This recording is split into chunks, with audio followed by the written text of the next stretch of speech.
Okay, Jazakallah khair, Dr. Jasser, for a very fruitful lecture last week. Subhanallah, may Allah Azza wa Jal increase your ilm, inshallah, and benefit us from it, inshallah, in the alameen. And so it's all yours, inshallah. We'll have, inshallah, sorry to interrupt you, we'll have 40 minutes presentation, then we'll divide into groups, and then inshallah we'll come back for a discussion. Inshallah. Just confirm with me, please, that my screen can come up. I can't find my keynote. Just a second, please.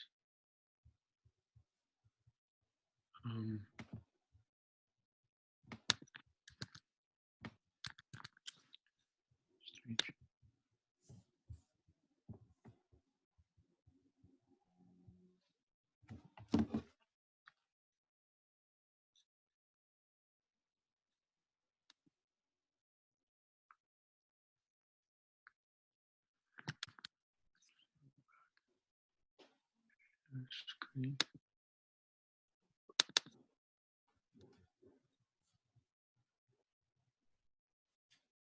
Did it come up? Yes. No? Okay. بسم الله الرحمن الرحيم. الحمد لله حمدا كثيرا طيبا مباركا فيه مباركا عليه كما يحب ربنا ويرضى وكما ينبغي لجلال وجهه وعظيم سلطانه. الصلاة والسلام على أسعد الخلق وخاتم الرسل محمد صلى الله عليه وآله وصحبه والتابعين ومن تبعهم بإحسان إلى يوم الدين. ثم أما بعد. Pleasure to be back. Assalamu alaikum everybody. And inshallah, hopefully we inshallah use our time this time in a more efficient way and are able to get some more information. This is the topic of the Quran with a Maqasid lens. So basically we're trying to read the Quran, keeping in mind the higher objectives of the Quran itself as our guide for reading. Last time we talked about the centrality of the Maqasid in the Quranic logic and structure.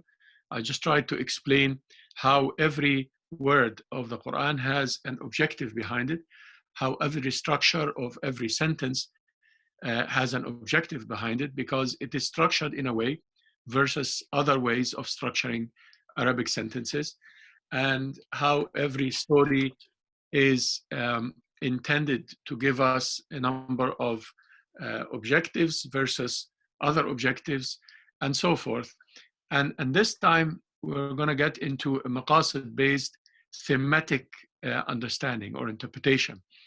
A thematic interpretation is one of the schools of the interpretation of the Quran, where there are a number of ways under thematic interpretation. One way is to look at every surah and what is the general theme of the surah or themes, and see how the parts of the surah integrate in a holistic manner for the theme.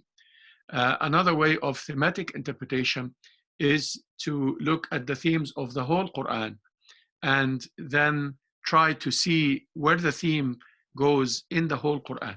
And this is the way that we are going to take today. I'll take a few themes based on the Maqasid that I will use for next time, which is the general Maqasid framework for Islamic scholarship. And I will take some of these Maqasid and expand on them throughout the Quran. So you'll see me quoting verses from all over, looking at the particular theme. It's a long story, and I will explain more of it next time. But basically, we are starting to look at the Quran. We are going to start to look at it today in a Maqasid-based thematic interpretation that is based on the methodological objectives. These are the objectives of the Quran at the level of methodology, the level of thinking. So basically the higher level of understanding the Quran in terms of the method, not in terms of the particular themes under the method. And I will give examples from the particular themes of mercy and prophethood and so forth. But above that level, we are looking at objectives, as we did last time. We are looking at concepts. groups, universal laws, values, proofs, and commands. And this is the core of the thematic interpretation that we work on in the Maqasid Institute. A number of researchers are working on different themes, different applications. In terms of objectives, the Quran aims at realizing the objectives in our lives. And in terms of concepts, it aims at correcting these concepts. If we have the wrong concept about something, it should correct our concepts. In terms of groups, it is trying to make us classify groups and categories of human beings in a particular way. In terms of universal laws, it aims at aligning us to universal laws and our work and our movement individually and organizationally. In terms of values, it aims at us following these values and materializing them, realizing them in our lives. Proofs is, the logical ways of thinking and fallacies and all of that. It aims at establishing proofs and nullifying or debunking fallacies. I'm not going to get to this today because it's a bit more of a specialized topic. But then acting on commands would be our last objective here. So today we're going to get into 5 of those: the concepts, the groups, the universal values, the laws, values, and commands. So المفاهيم, الفئات, السنن الإلهية, القيم, and الأوامر. And those 5, I'm going to take them as themes, and we're going to look at the Quran, how it deals with concepts, and how it deals with categories or groups, how it deals with universal laws, values, and commands. And actually, all of these, I'm going to explain next time when we talk about a framework for Islamic scholarship, and we get more into the applied side of this session, is basically how we can build a framework by looking at these themes of the Quran. And these themes would give us enough knowledge to shape our perception. So basically our perception of the reality, whether that reality is our lived reality or something from the past, we view that reality through this framework, and our action is also based on this framework. So next time, we're going to see how this framework, which is in the middle here, in your figure here, how the framework is actually linking the Quran and Sunnah to the guiding principles and theories through which we can achieve changes in the reality, and how the framework should get into a dialogue with critical studies of historical and contemporary other frameworks, whether the other frameworks are Islamic frameworks or frameworks that do not come from the Islamic perspective, which I will call non-Islamic frameworks.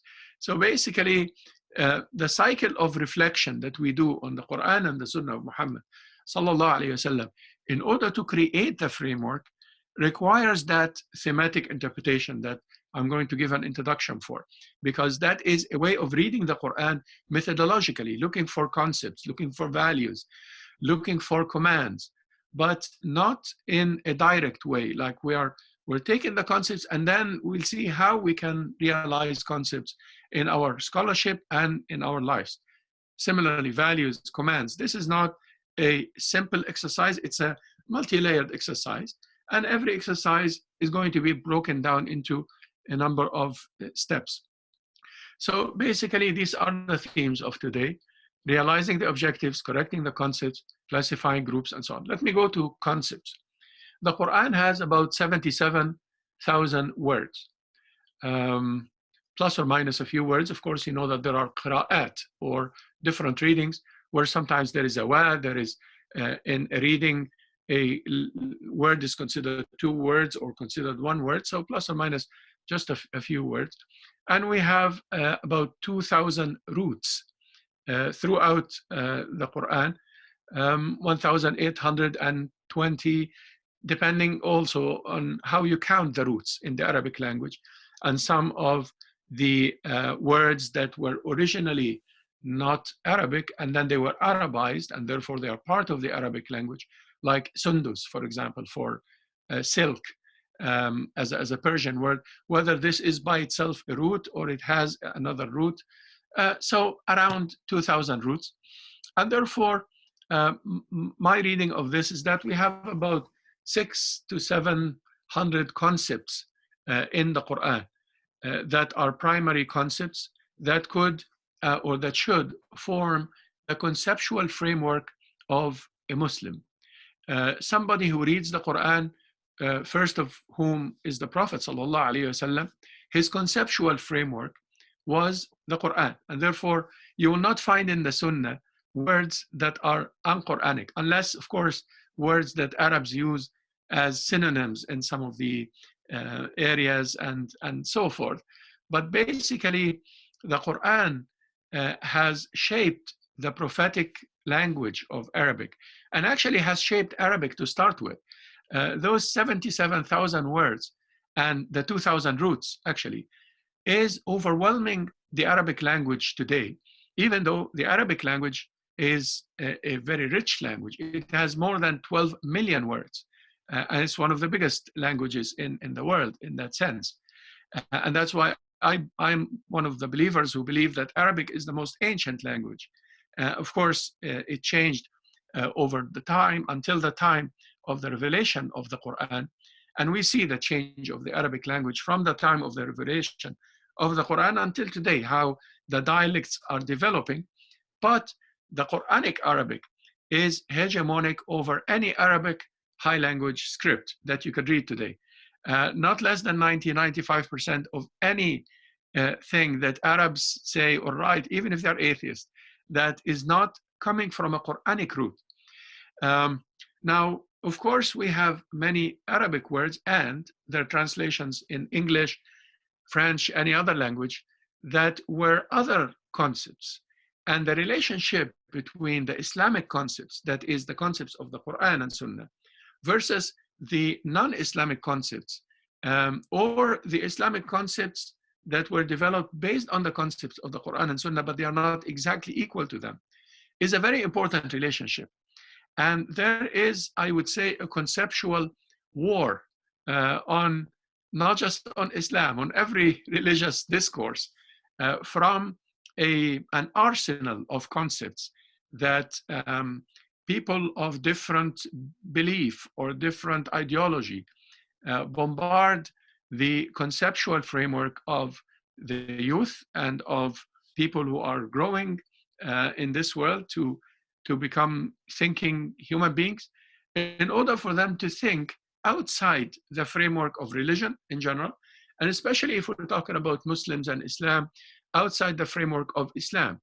And it's very important to analyze the Quran thematically in terms of concepts, so we know what the concepts of the Quran are, and therefore they would correct our conceptual framework.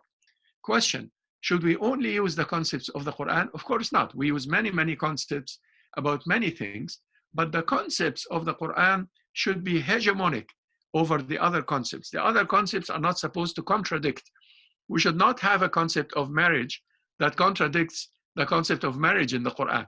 We should not have a concept of state or rulership or leadership, which is the real concept of hukum or leadership or guardianship, that contradicts the concepts in the Quran, and so forth. So concepts are defined in a number of ways: as a definition, a word that you read in a context, or as a prototype, as a theory in relation to other concepts, multiple concepts, conceptual field. I'll give very quick examples, and I will send you, inshallah, the slides, which are much longer than my presentation, just for you to have more examples. I tried to put here as many examples as I can.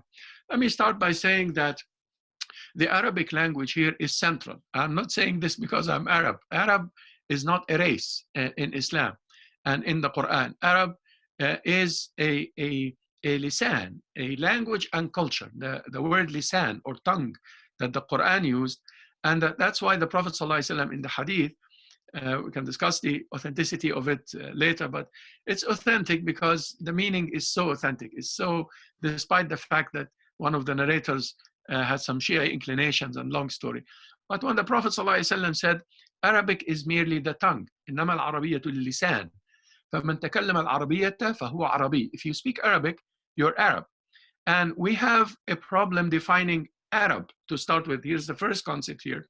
Because when we say Arab, we mean people of the descendants of Ya'rub and Qahtan and Adnan and all of that. And that is, according to Prophet ﷺ, is Jahiliyyah, is pre-Islamic ignorance. Arabic is the tongue. Yes, there is an Arab race, there is the children of Qahtan and Adnan, but that's a different story. And that's not part of what the Quran is talking about here.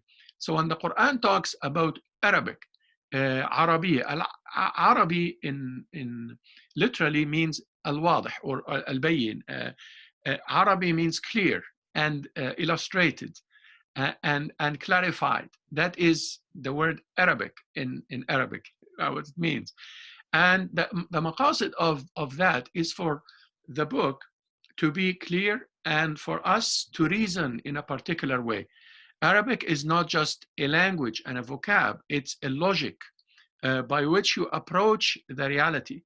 And therefore, I always say, especially when I speak in English and I speak to people whose language is not Arabic or they don't know Arabic, I say that even if you speak English, your nomenclature, your vocab that has to do with religion, Islam, that has to do with the values, and we'll talk the objectives and so forth, has to be in Arabic. Because salah is salah, prayer is not exactly salah, and charity is not exactly zakah, you see, and whatever, fornication is not exactly zina, and so forth, because the words that define the ethical framework and let's say the philosophical framework, deeper than the ethical framework in Islam, has to be in the Arabic language. And in addition to the importance of, you know, reading in Arabic, I always tell my brothers and sisters that when I first came to Canada, I didn't speak English, but then eventually you learn the language and you eventually even write and speak in it. So it's not difficult. In fact, Arabic is a very interesting language and very systematic. It's an incredibly systematic language. Let me give you a couple, you know, anecdotes for how systematic Arabic is, so that you can see the logic of the conceptual framework of the Quran. There is a relationship between the sound and the meaning. There is no silent letters in Arabic. Arabic is, every letter has a sound. And therefore, Qaf, you know, Surah Qaf. If you read Surah Qaf, Qaf is for cutting and striking. Qata'a, qatafa, qatala, qarafa, qara'a, qadaha. All Quranic words that have to do with, you know, hitting, cutting, murdering, etc. You know, all of this. At-tariq, that what's it called? The star, the shooting star, etc. So qa. Fa is a different letter. It means dispersing and division. Faraqa, faraqa, fassara, fitna, fasada. Something that disperses, something that disintegrates, especially at the start of the letter. In Arabic, the meaning starts from the first sound of the word, and then the other meanings follow after the first primary sound. So fa, and then sin, sa, is actually for softness or for loss. Al-liyunatu wal-naqs, sajada, sahaba, saraqa, sabaha, sabbaha. Something that is soft and something that has to do with, you know, something less than something else. Just a general meaning. And of course, every word has a different meaning. Gha is for hiding something. Ghaba, ghayyama, ghafara, gha'it, ghabasha, ghar, a cave, you know, a toilet, a cloud, you know, ghaba, to hide or to be missing. Gha. The ra is for repetition and continuity. Razaqa, to provide continuously. Rajama, to stone. Rahima, to give mercy, and so forth. Ra has that meaning. Ha has a wideness and relief. Halim, to be kind. Hadith, is to expand the talk and narrate the talk. Al-falah, success at the end of the word. Noon is always for clarity and emergence, if you wish. Noor, the Naba, the news, Noor, the light, obviously. Najm, the star. Nabi, and a prophet, and so on. So when the ayah says, فَرَوْحٌ وَرَيْحَانٌ وَجَنَّةُ نَعِيمٌ, they will have spirit and rayhan, basil, and a garden of pleasure. فَرَوْحٌ وَرَيْحَانٌ وَجَنَّةُ نَعِيمٌ. These are the letters of relaxation and wideness, and there is nothing harsh here. روح وريحان وجنة نعيم, and so forth. So what I'm saying is that the sounds of the letters, not just in the Quran, but in the language in general, and the Quran obviously is the highest level of that, gives an impression, has its own way of making you feel something.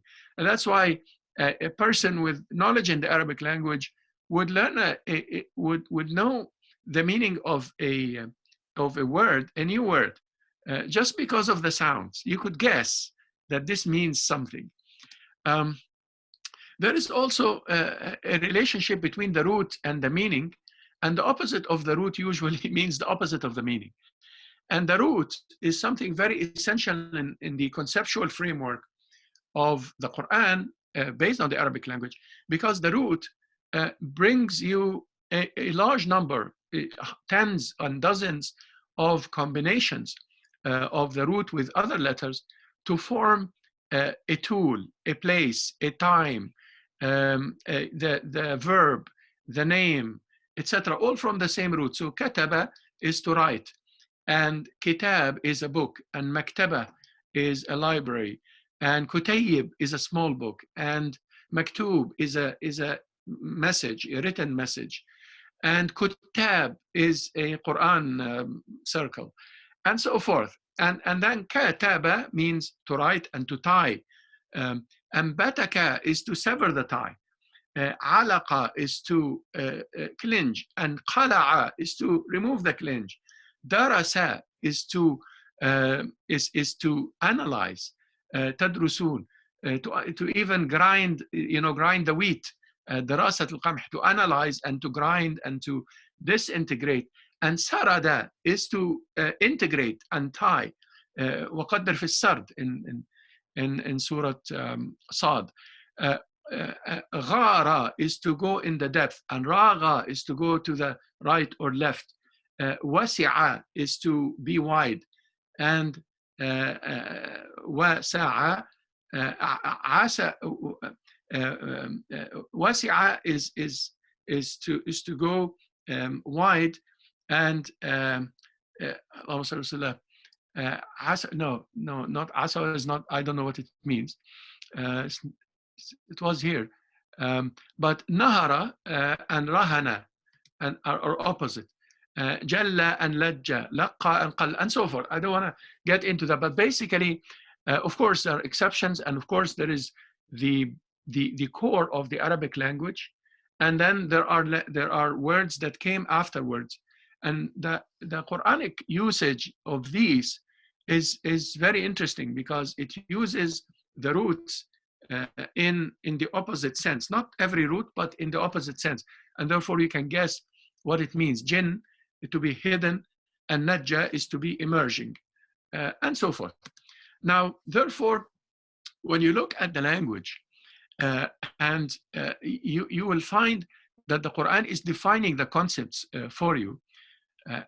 I wouldn't be able to get into all the examples. As I mentioned, I'm putting a couple hundred examples here. But basically, let's take al-bir. ليس البر أن تولوا وجوهكم in Surah Al-Baqarah. Bir, which is usually translated as righteousness or piety, but barra yaburru is to be kind. Bir al-walidain, to be kind to your parents. أن تبروهم وتقسطوا إليهم, to be kind with people who are non-Muslim, and to be fair and equitable to them, and so forth. The word bir. And Allah is saying, subhanahu wa ta'ala, that bir after he talked about the Qibla, bir is not really to turn your face to the east or the west.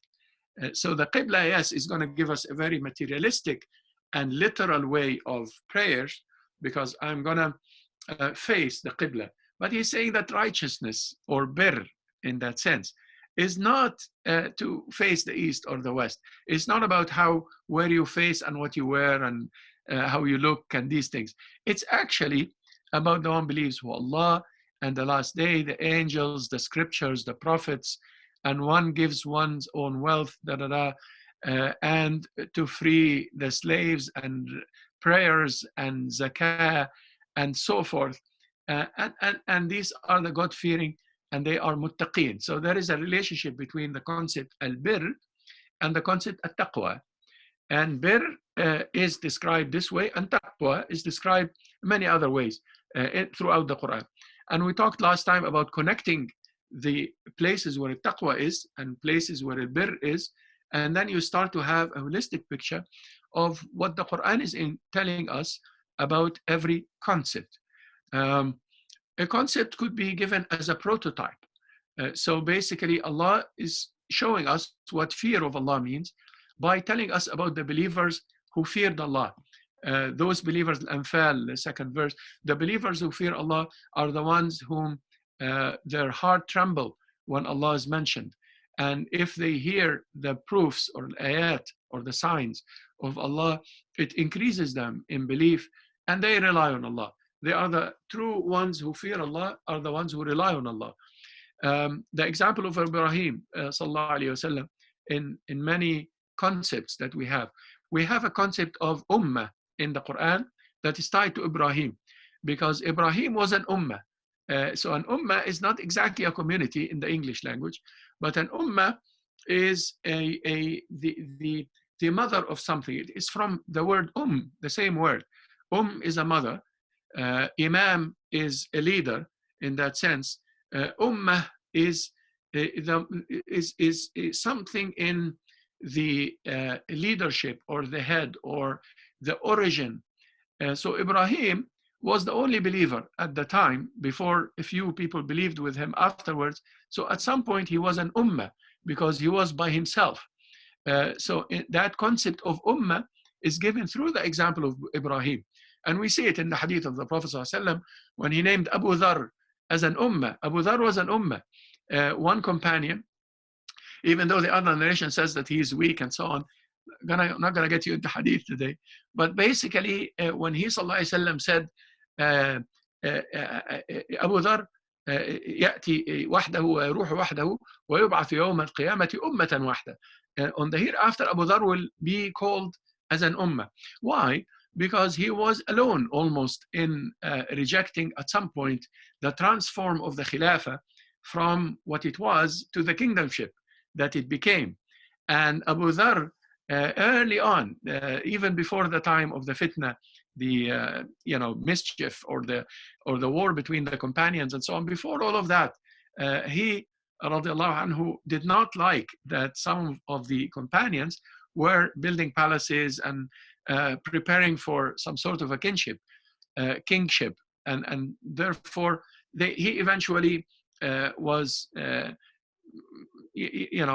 whether they asked him to go live in the desert or he preferred to live in the desert, but he eventually, yes, lived in the desert by himself and died by himself. So the wives of Nuh and Lut and so forth, the migrants and the supporters, they were given as a prototype of altruism and of sacrifice and so forth. So sometimes we understand a concept in the Quran through a prototype of these concepts. Sometimes we understand a concept through synonyms. Al-Ba'sa and Al-Dharra could be translated as distress, adversity. Al-Dharra'u was-Sarra, adversity and happiness. So we understand through synonyms or through opposites. استغفري لذنبك إنك كنت من الخاطئين. Ask forgiveness for your sin because you have made an error. So sin and error, ذنب and خطيئة is equivalences when Allah subhanahu wa ta'ala وَكَرَّهَ إِلَيْكُمُ الْكُفْرَ وَالْفُسُوقَ وَالْعِصْيَانِ, He made it hateful to you unbelief, wickedness and rebellion. So all of this would be equivalences in the conceptual sense. Opposites, like those who are filled or puffed up with pride and those who are humble. Allah subhanahu wa ta'ala is telling us about those opposites. Those who are mustakbirin, or people who inflate themselves. Istikbar is not prominency or eminency, or some translations here are wrong. Istakbara from kabara. Kabir means large.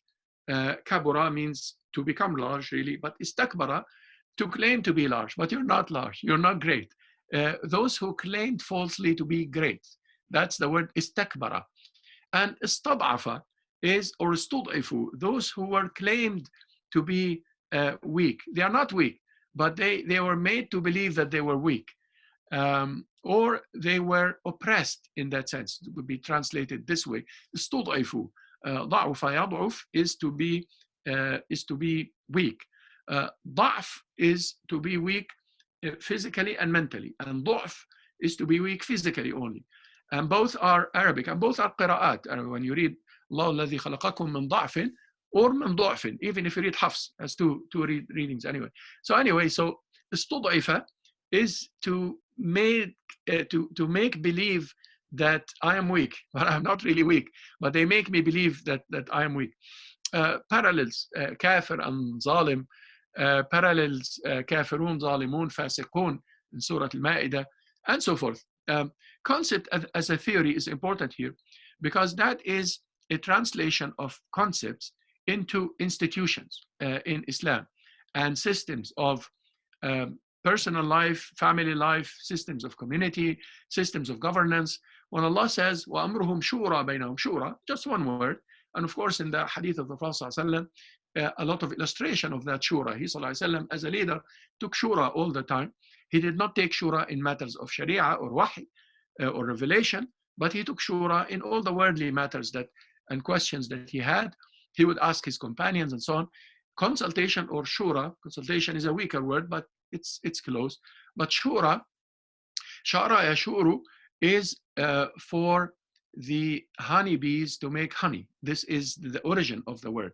And it's fantastic scientifically now what the honeybees do in order to consult amongst themselves where to go, the next tree with flowers, and so on. Fantastic. But shura is basically to reach a consensus in that sense. أوفوا بالعقود, al-aqd, or a contract. And al-aqd is a knot, literally. So when you tie the knot, is to sign a contract. That's the same word in Islam. But he is saying, subhanahu wa ta'ala, be faithful to your contracts. And therefore, we have a whole theory of contracts in Islam that is based on that. And that theory of contracts, the Prophet ﷺ has explained, and the Quran has elaborated on how contracts could be fair and equitable. Not any contract is correct. You know, I get questions sometimes about fatwas and so on, about new kinds of companies. And this is fine. People invent new kinds of companies. But not every new company is valid, because not every aqd, not every contract is aqd from aqada yaqidu. The concept of aqd is not valid. So, and it's not about halalizing it by putting a few words that are familiar.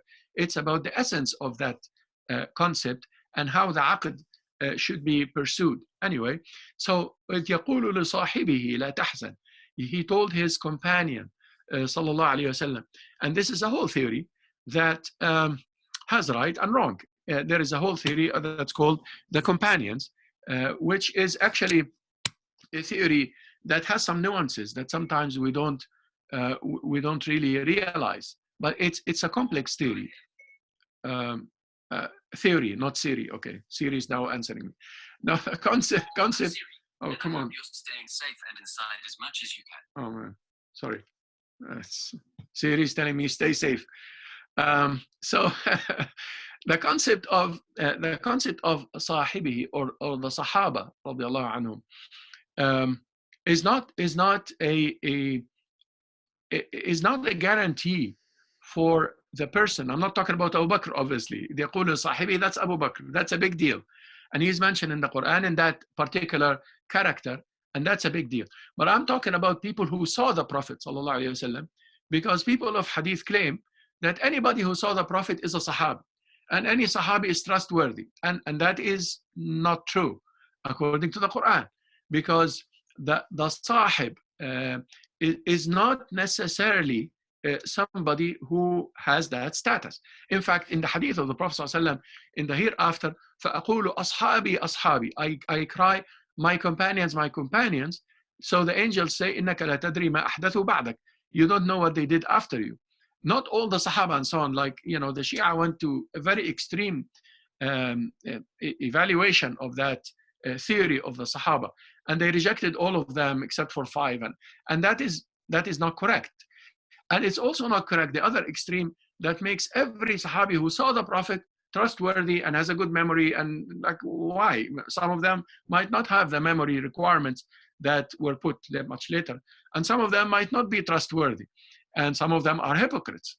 Allah subhanahu wa ta'ala did not say radiyallahu anhum for all of them. He said radiyallahu anhum for al-muhajirin, the migrants, and al-ansar, and supporters, and those who followed them in good conduct. والسابقون الأولون من المهاجرين والأنصار والذين تبعوهم بإحسان رضي الله عنهم ورضوا عنه وأعد لهم جنات تجري تحتها الأنهار or من تحتها الأنهار, another narration, خالدين فيها ذلك الفوز العظيم.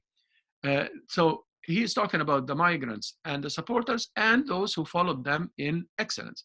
And then the next verse, he said, وَمِمَّنْ حَوْلَكُمْ مِنَ الْأَعْرَابِ مُنَافِقُونَ, and around Medina are Arabians or Bedouins who are hypocrites.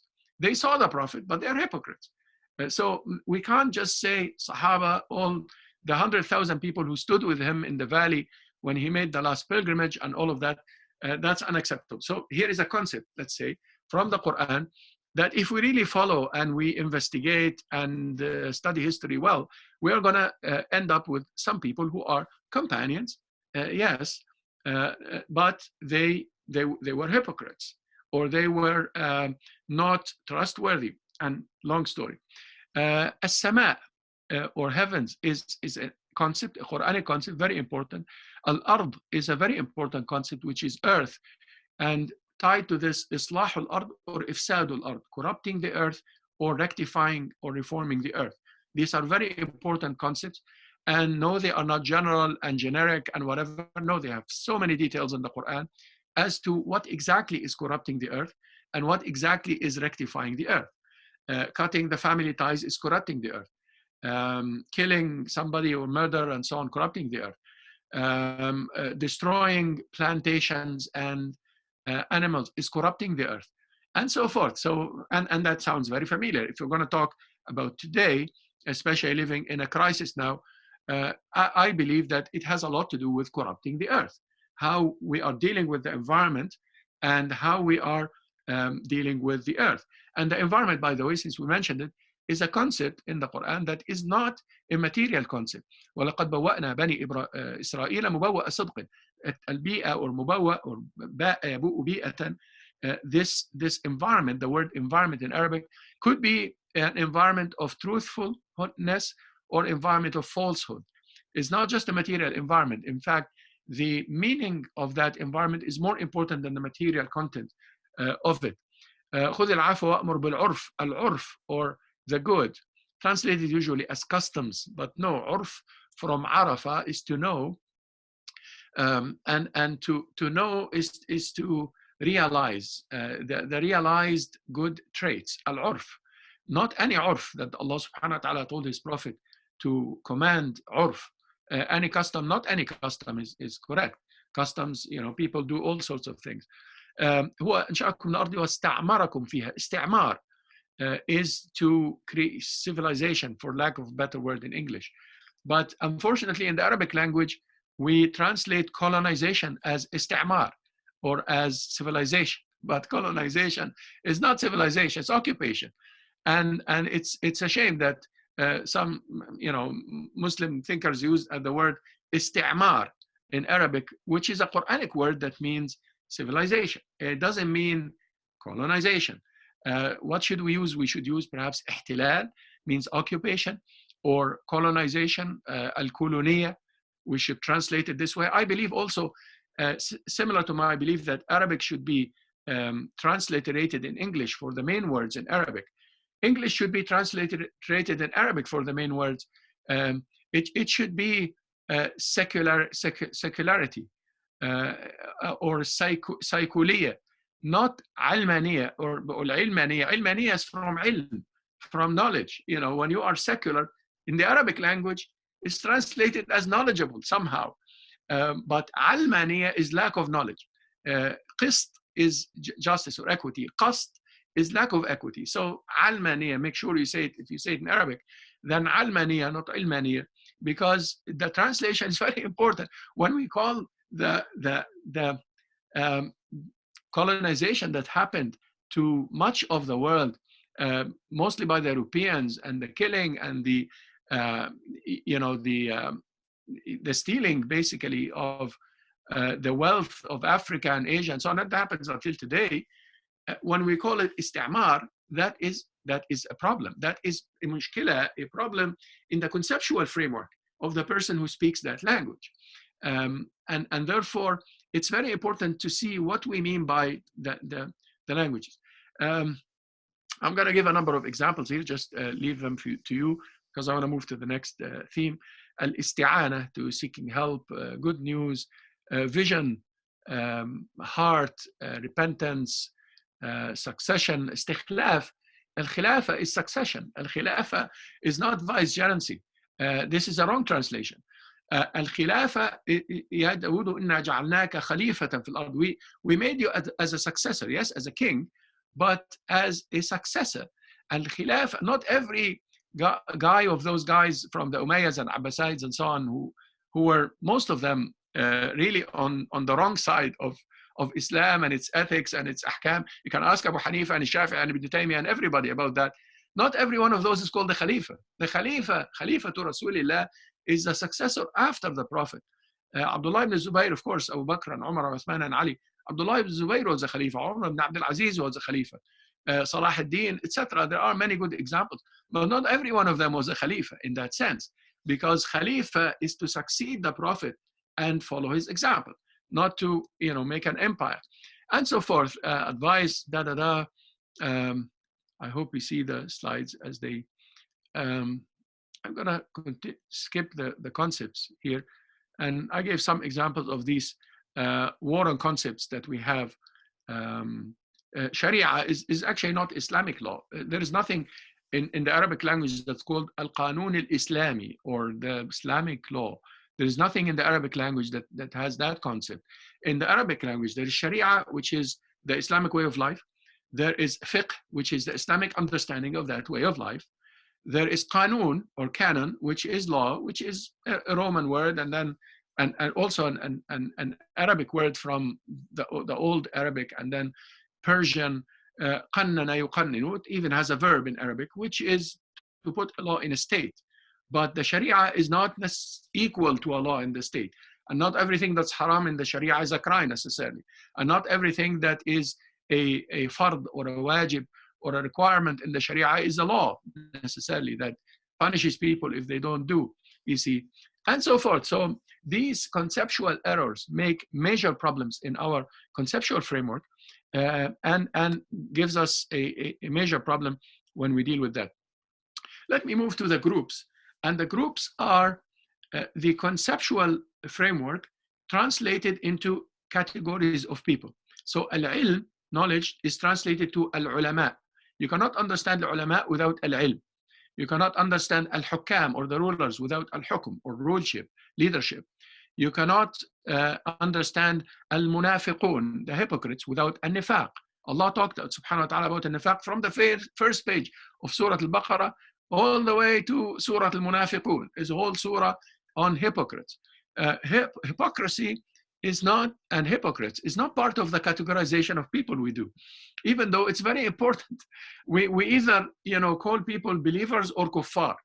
And when some of the people who are considered Muslims, they do major crimes and so on, we simply call them kuffar. And of course, we're not supposed to do takfir in the excommunication sense unless somebody really becomes a disbeliever. But the person could very well be munafiq. What is a munafiq? Is somebody who shows Islam and in their heart they have no Islam. They say قالوا ومن الناس, first page in Surah Al-Baqarah, ومن الناس من يقول آمنا بالله واليوم الآخر وما هم بمؤمنين. Some people say we believe in Allah and the hereafter, but they are not believers. يخادعون Allah, they think they deceive Allah, but they're deceiving themselves. That fi'ah, that group is very important in our conceptual framework of reality, so that we can deal with reality adequately. Those Muslims who are called all sorts of Muslim names, they are hypocrites if they prove to be fighting Islam and killing Muslims just because they're Muslims. And they're Muslims, they're supposedly Muslims. And so forth. I'm not talking about some political differences that we could debate. I'm talking about like major crimes against humanity and against Islam and against the Masajid and against everything, And yes, people are supposedly Muslim, but they do not respect anything about Islam. Therefore, they are hypocrites. That fi'ah, that group or category is very important, and so forth. And then we should have a debate then between the groups/concepts in Islam and the groups/concepts from any other perspective. The groups of terrorists, let's say, is not just anybody who's just labeled terrorist according to some government. No, the terrorism has to have a definition. And that definition has to be compatible with values and has to be consistent. Cannot just be, some colors are terrorists and some other colors cannot be terrorists, or some non-government people could be terrorists and then government people cannot be terrorists. They could be terrorists too, and so forth. So humans is a big category, prophets. And then the Quran uses الَّذِينَ, those who. Those who is a major word in the Quran, because what comes afterwards is a category that is described according to certain characters. And why did Allah subhanahu wa ta'ala not mention the names of the companions except for Zayd? Because he particularly had a particular purpose from mentioning Zayd radiallahu anhu, because he was adopted and so on and so forth. But otherwise, he didn't mention the hypocrites by their names or the disbelievers by their names or the good people by their names, because he's mentioning those who, alladhin or allati in Arabic for female, because they are, and alladhin is for male and female, and allati is only for female. You see, the Arabic language, sometimes we misunderstand when we translate everything in Arabic as he and he and he, or mankind and so on. When there is a masculine in Arabic, it means masculine and feminine.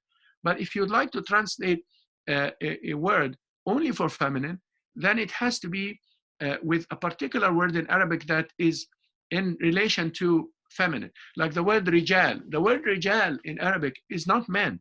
Rijal could be men and could be women. And you go to Arabic dictionaries and see what I'm saying. But when rijal has to be men versus nisa, Allah subhanahu wa ta'ala says, وَلَوْلَا رِجَالٌ مُؤْمِنُونَ وَنِسَاءٌ مُؤْمِنَاتٌ. Then he mentions rijal, and then with it he mentions nisa. That's when rijal is men and nisa is women. But when there is no nisa, rijal is men and women. فِيهِ رِجَالٌ يُحِبُّونَ أَن يَتَطَهَّرُوا. He's talking about mosques, and he's saying there are men and women who are there who love to purify. Al-jahilun, ignorant people, is not a right translation, because al-jahl, and read Isutsu, Isutsu, I think Fukuyama, the Japanese. I'll put it on our chat.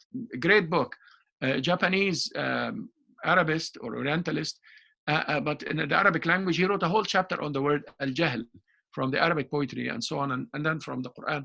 Al-jahl is not illiteracy or ignorance only. Al-jahl is mostly al-hamaqa, the foolishness. So al-jahl, jahala yajhalu. Criminal, the criminals, al-mujrimun, are not just people who break the law, but many acts that do not break the law are also criminal acts, not in the sense of the state. The oppressed and the self-glorifying. I'm going to move, inshallah, so I can cover a little bit of the universal laws, which are the sunan, the one Allah subhanahu wa ta'ala created the world according to a number of laws, and the Quran is full of that. You can read the Quran in a universal law way and come up with hundreds of universal laws where the Quran is telling us that something will happen, therefore something else will follow. That consequentialist kind of logic on the global level of humanity or a community and in the material nature and so forth is a lot. It has a number of categories here. What you could call consistent creative divine will, causality via natural wills, and causality via human will. Allah created everything in pairs, duality.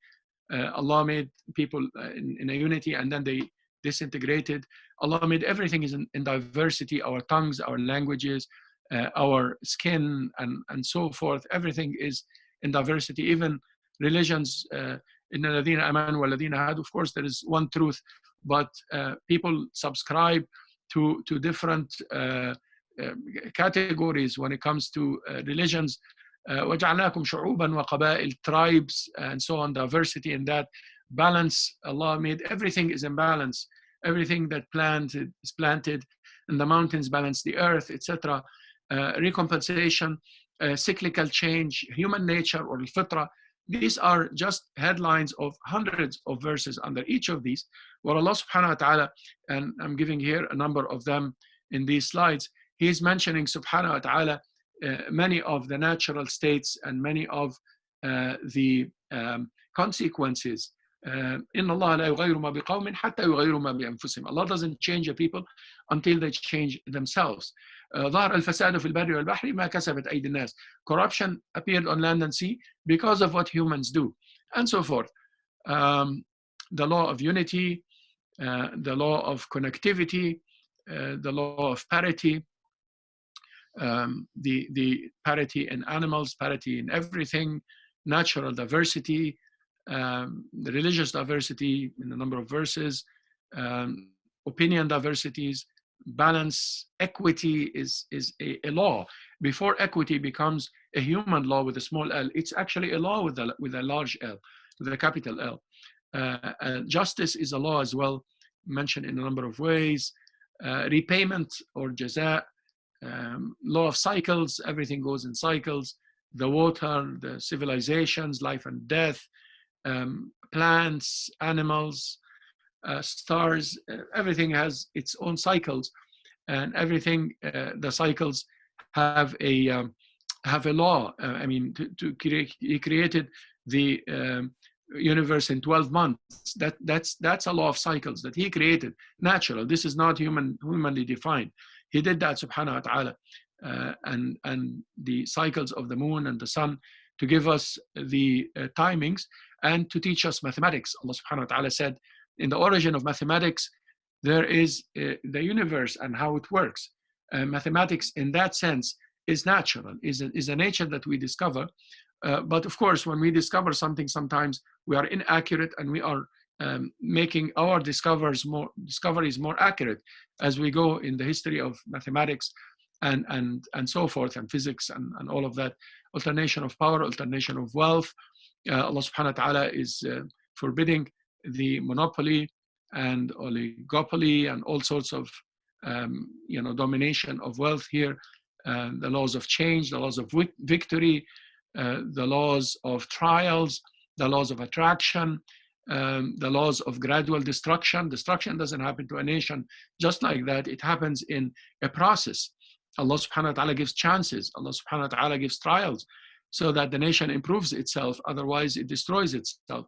The law of cause and effect, the law of struggle between truth and falsehood, and the laws of cycles in a number of ways. Symmetry and contrast is a very important law that Allah created, things to be symmetrical.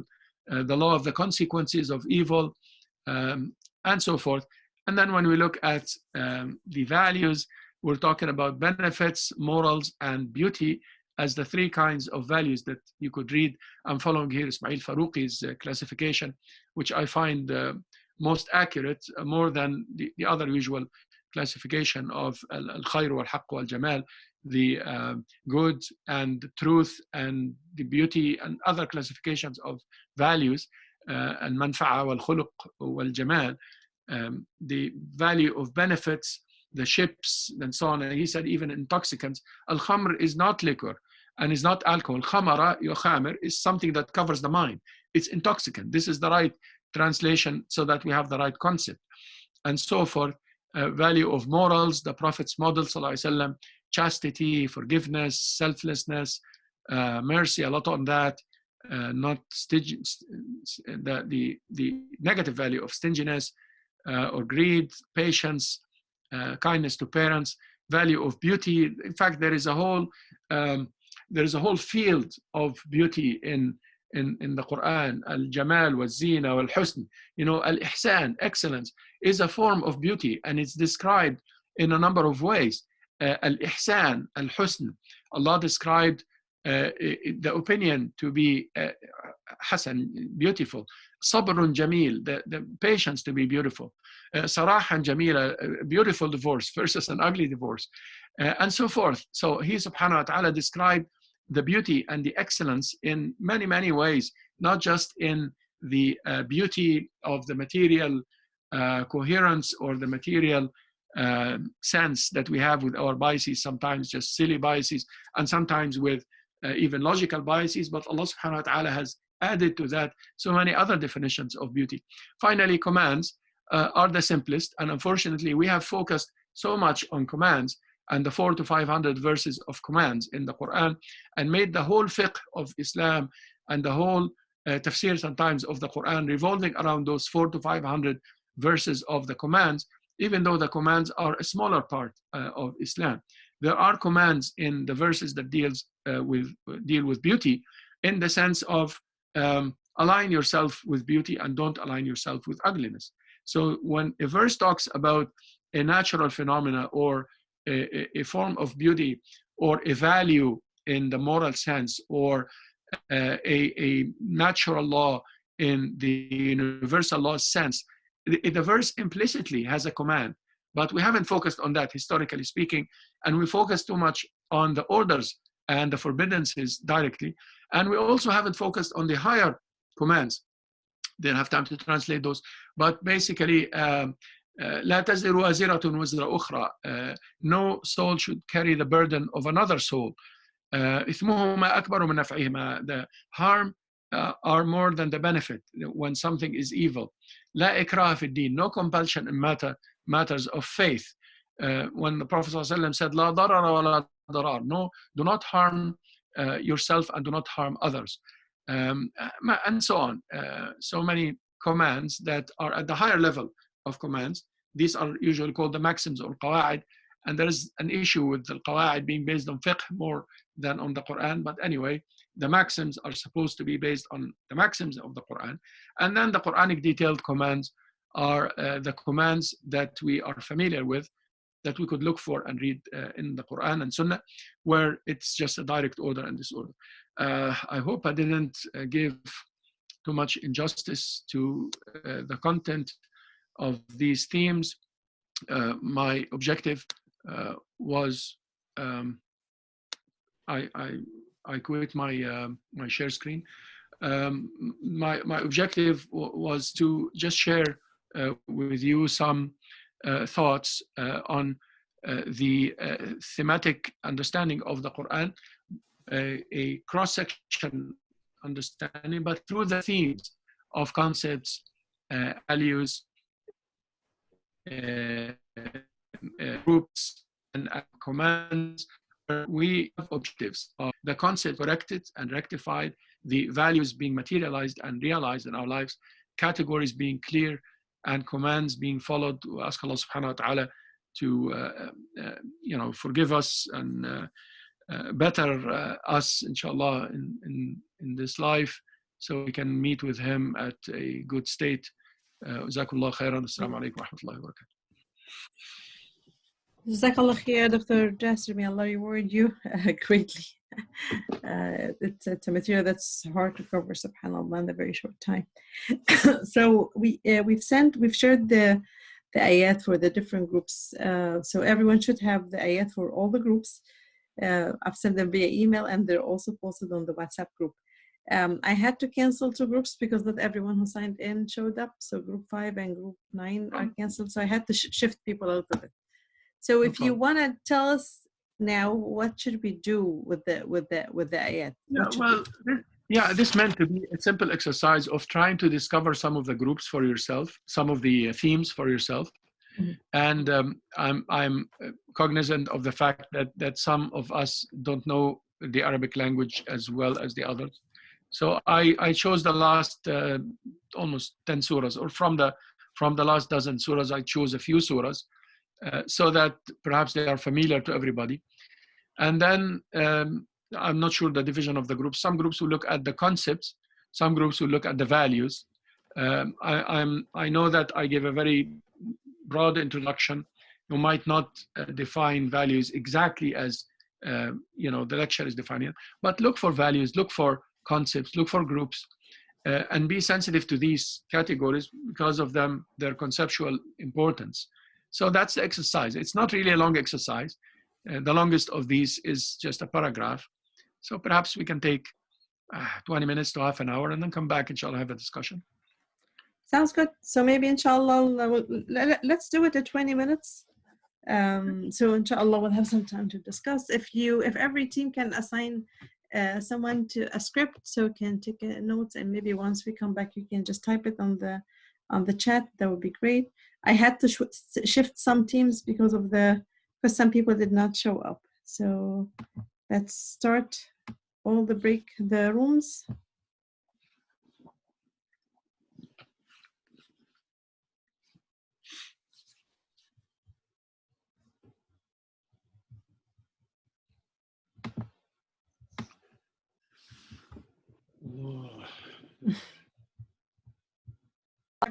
Every team, inshallah, gets 1 minute to present. And then Dr. Jasser, if there's extra stuff, he'll comment. He will, inshallah, comment. We inshallah hope to finish by 3:45, inshallah. So, team 1, go ahead.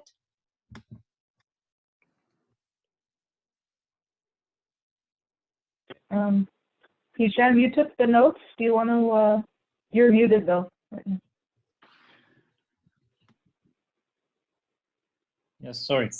So we took Surah Al-Atin.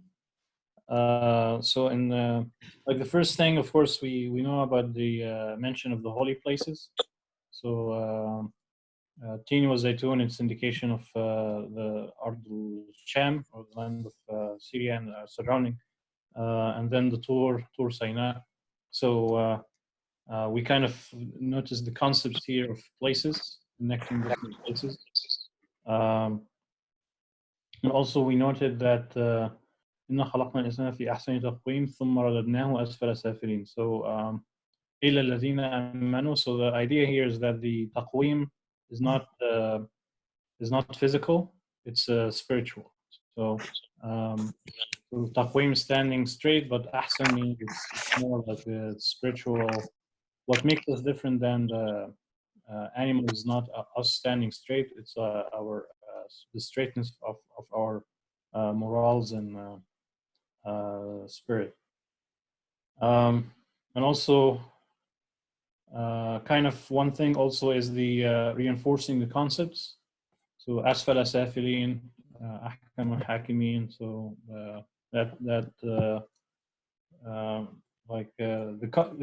using the concepts or the words multiple, using it to reinforce itself. Also the idea of we have noticed that opposite groups, so the concepts of like Allah subhanahu wa ta'ala is relating opposite groups, so asfala safilin and alladhina amanu wa amilus salihat, and also kind of asfala safilin and ahsan taqweem. So and another thing is that the theme here is that Allah's wisdom. So Allah is Ahkamul Hakimin, but kind of relating it to the previous ayat, is that the wisdom should lead you to faith. So that's kind of something we discussed. And then we got into discussion about always when you say like teens, Zaytun, what does this really mean? So we got into tafsir of Najib mentioned in Dhilal al-Quran and tafsir, it was mentioned that the teen is referring to the mountain where the ship of Sayyidina Nuh landed, or it's a tree in the Jannah. And then Zaytun is referring to the Holy Land of Jerusalem, or it's referring to the branch of olive that was brought to Sayyidina Nuh to know that it's the time to sit down, his ship. And then Tori Sinin, it's the mountain. And Sinin here, I think the meaning of it is a beauty, like comes from beauty or something like that. But it's the mountain here is referring to either the place that Sayyidina Musa talked to Allah subhanahu wa ta'ala, or also to relating it to the story of Sayyidina Nuh. It's the mountain where the ship or the ark kind of landed. So it's kind of trying to see where is, like, instead of places, it's actually relating stories. So I think these kind of the concepts that were covered in sort of, anyone in the group, please add anything that you missed or correct anything I missed say. Jazakallah khair. So Jazakallah khair, Dr. Hisham. Team 2, inshallah, in 1 minute. Yeah, okay. This is team 2. We had Surah Al-Alaq concepts. We came up we نعم. الله أكبر. السلام عليكم. ازيك يا دكتور ياسر؟ دكتور أسامة, old friend.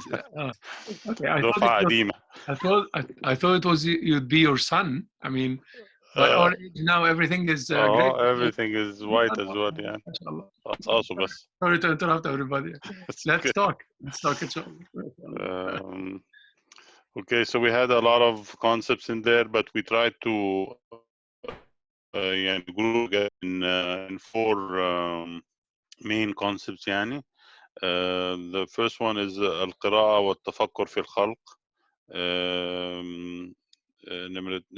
Second one, قراءة means reading and contemplating in the creation.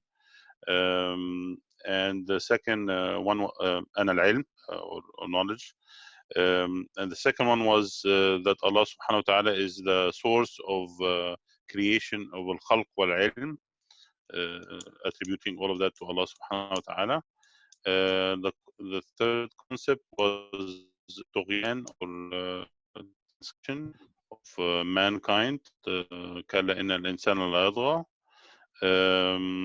The fourth concept was keeping to طاعة أو التزام الطاعة and obedience to Allah. كلا لا تطيعه واسجد واقترب. In contrast to the this asking him to disobey Allah subhanahu wa ta'ala, he is commanded to stick to obedience and ta'at Allah subhanahu wa ta'ala. But there are other ones that are individual: القراءة, العلم, الإدراك, الطغيان, التقوى, القلم, الرجعة, الاستغناء, and so on. These are different concepts that can be very wide. So we have someone in team 3. 1 minute, inshallah.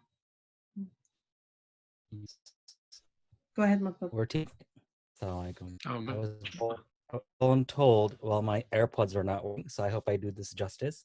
We had Surah Al-Bayyinah and groups. So it was wisely mentioned that you actually cannot understand groups without understanding concepts. That's what we heard earlier today. So we spoke a little bit about the concepts, then we actually broke it into groups.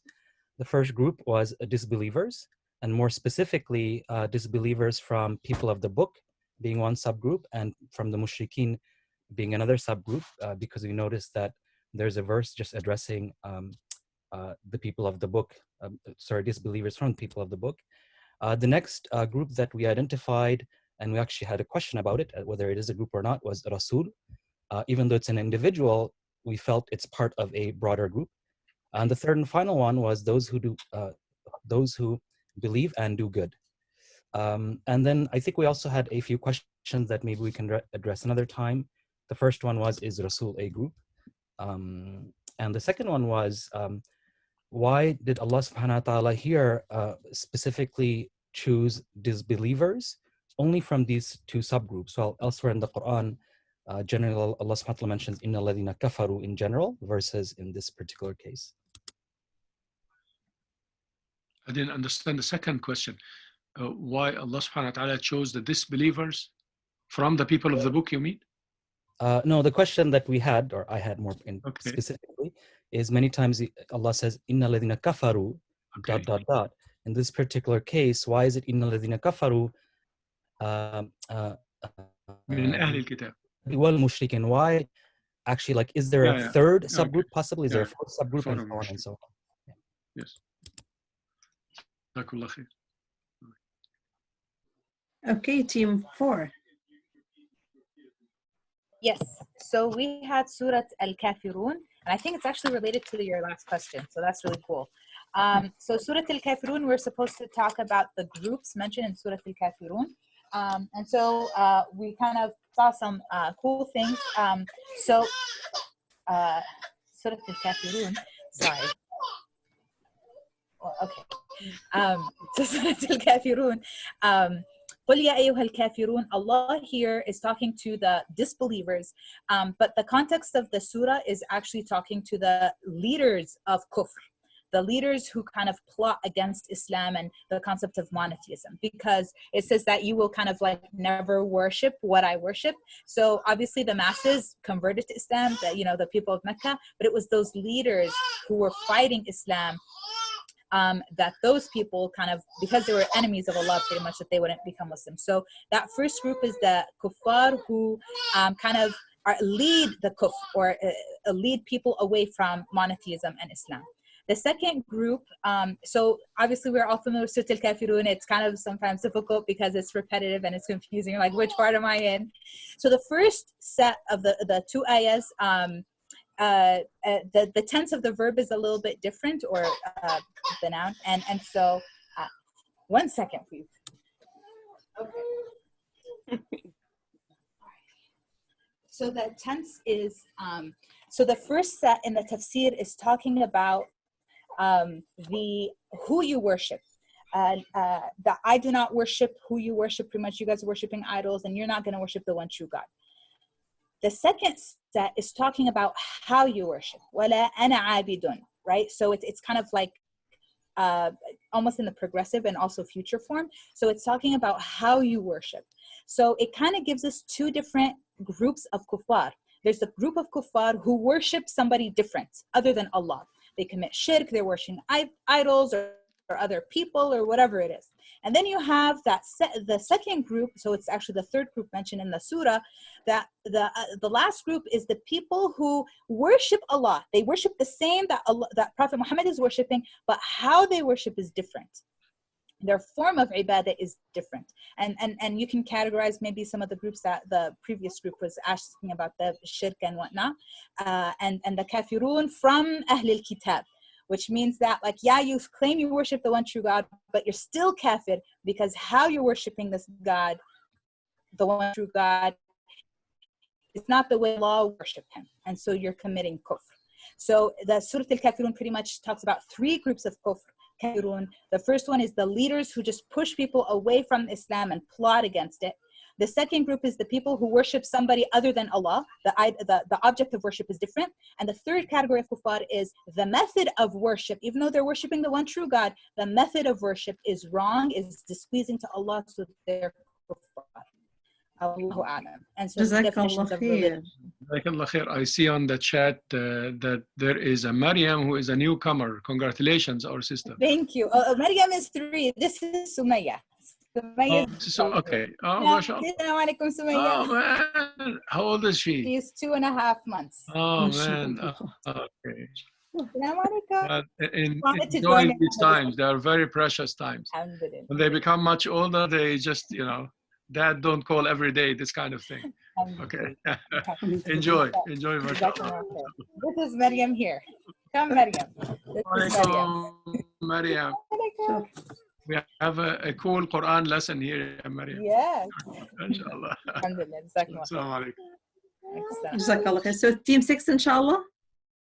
Team 6 inshallah. Assalamu alaikum.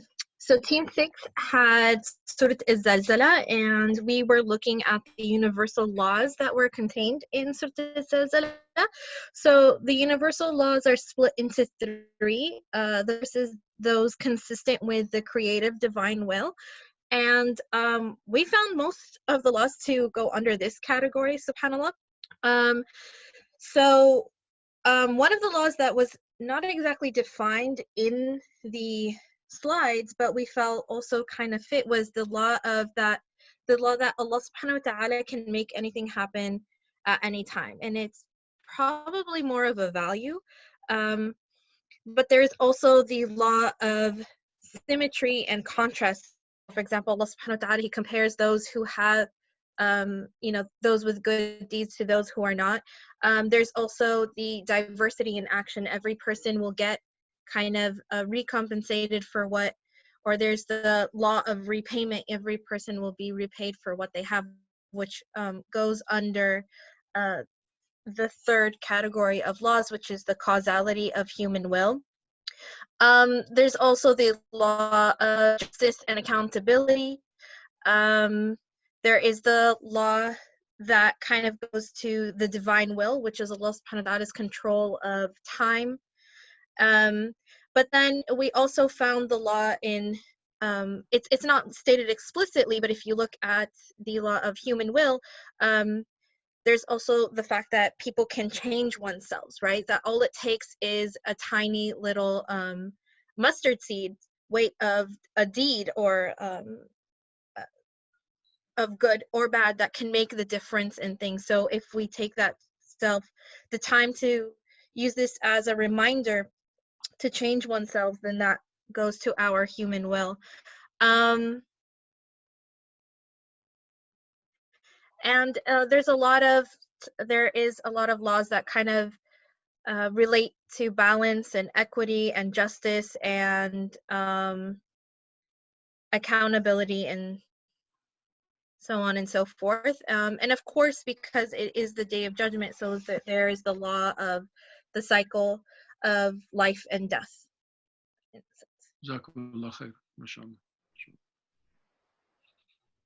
Team 7 inshallah. Inshallah, I'll be speaking on behalf of my team. So we had Surah Chapter, and so this was the piling up and the multituous desire is the translation for that. And so really the surah is focusing on this idea that you're competing in this life for worldly gains, but you're not looking at the afterlife for worldly gains, and you will be accounted for that. You'll be asked about it. So the concept right here, or the group that we indicated for this, was that it was mainly focused on everyone, both believers and non-believers.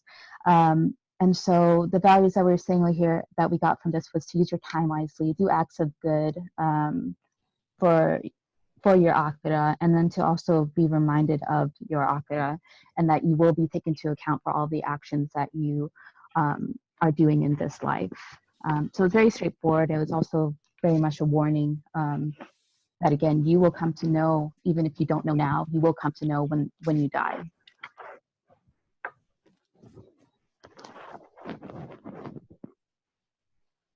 Team 7 inshallah. Team 8. Okay. Team 8. Team 8. Okay. Assalamu alaikum. This is Ajara. We had Surah al-Ma'un. Bismillahirrahmanirrahim. So in this surah, I mean, the surah itself, the name, the translation is, the surah focuses on, small righteous deeds, or, little deeds that we sometimes mention to. The things that we found in this surah is that in Islam is taking care of, the surah we were focusing on values. Fundamental in Islam is taking care of the orphans, the poor, the oppressed, the vulnerable people. This is a very important aspect of our religion. So don't necessarily belittle this, or do not take your prayers to be more important compared to these actions of taking care of the poor, the orphans, and the vulnerable amongst us. So one of the things I think that's worth highlighting in the surah is as it says, أرأيت الذي يكذب بالدين فذلك الذي يدعو اليتيم ولا يعود على طعام المسكين فويل للمصلين. So in the fourth verse, Allah automatically, when he talks about like these people who don't necessarily pay attention, they don't feed the poor, they don't take care of the orphan, and he goes immediately to this aspect of salah. So woe to those who pray, right? So basically what we got out of this is like the importance of prayer. Prayer should make you more aware, the merit or the maqsid of your prayer is that it softens your heart, that it makes you more aware of what you're supposed to be doing. So your prayer doesn't make you a better person. What you benefit from the prayer, that is, it changes your heart and makes you more aware of what you're supposed to be doing regarding the orphan, the vulnerable people, and the poor. So again, the essence of prayer is what we talked about relating to last week, this taqwa. And what does taqwa mean? Taqwa manifests in, again, how you treat the people around you, how you take care of the obligations of the weak, the vulnerable, and the poor. So yeah, not necessarily taking too much time, but those were the highlights of the surah for us, that, you know, little deeds of taking care of the orphans are actually very important. We should pay attention to that. They are the essence of what we learn from our worship. Wallahu a'lam. So I think we don't have team 9, but we can do team 10 inshallah. Assalamu alaikum. This is Rufaida for team 10. We had the comments in Surah Al-Adiyat. So our team actually found a little bit difficulty in finding kind of direct do's and don'ts in the surah. However, we thought it's like more of indirect commands. The points that we found were in verse إِنَّ الْإِنسَانَ لِرَبِّهِ لَكَنُودٌ. So here it's an indirect command not to be ungrateful, so you should be grateful. And إِنَّهُ لِحُبِّ الْخَيْرِ لَشَدِيدٌ. Also, it's the same. It's like you should be willing to give. And the last few ayat, when it's talking about the day of judgment, that also it's kind of a command or a direction that you should think about the day of judgment and the life after death, and then prepare for it. So it's kind of like indirect command, nothing that is clearly do and don't. The other thing that was that we also noticed is like the environment of the surah itself. It's like the first few ayat is setting the feeling, setting the environment for what comes next. Like when you read like the explanation, you actually start having this feel of like how the war zone is kind of frightening. Your heart rate actually goes up, and you feel all this like adrenaline in your body, like hearing about the horses and how they move. And then it sets you for the scene that you don't know how it actually looks like, the scene of the day of judgment, in just 2 small sentences. أفلا يعلم إذا بعثر ما في القبور وحصل ما في الصدور, because you're already set up for this scene, and you know how grave, frightening, serious this is gonna be. I think with that we're done with the groups. Dr. Jasser, if you have any closing remarks. Yeah, just a quick word, just to answer the quick question. But inshallah, perhaps next time then we should give more time for Q&A rather than groups. So we can wrap up, I mean, all the Q&A that we might have. But just for my brother, the difference between al-kuffar and al-mushrikeen. Kuffar are the disbelievers, and the mushrikeen are people who associate others with Allah. سَلَمْ يَكُنْ الَّذِينَ كَفَرُوا مِنْ أَهْلِ الْكِتَابِ وَالْمُشْرِكِينَ. So these are 2 different groups, the disbelievers and the people who associate others with Allah. Because the kuffar min ahl al-kitab, they don't associate others with Allah. The disbelievers from the people of the book, they might believe in Allah, especially the Jews of Medina, but they didn't believe in Muhammad sallallahu alayhi wa sallam. And therefore they were called disbelievers in that sense of disbelieving in Muhammad. But then the word min here means that there are 2 groups. There are groups of the people of the book who believe in Muhammad, and a group of the people of the book who are disbelievers. There are believers from the people of the book. Allah subhanahu wa ta'ala in many other places said, "Laysu sawa," they are not equal. Some of them are believers, some of them are disbelievers. Where Allah will take them, whether they go to heaven or hell, is not my question. You can ask Allah subhanahu wa ta'ala what He will judge them for. But they are believers in that sense. and whether they believe in Muhammad and want to announce it or not, or they don't know him enough. And all of this gray zone is the gray zone between these groups. But they are different from the disbelievers. The kuffar are the rejectors, and the mushrikeen or the associators with Allah, the idolaters. So inshallah, next time then inshallah we have more time for Q&A.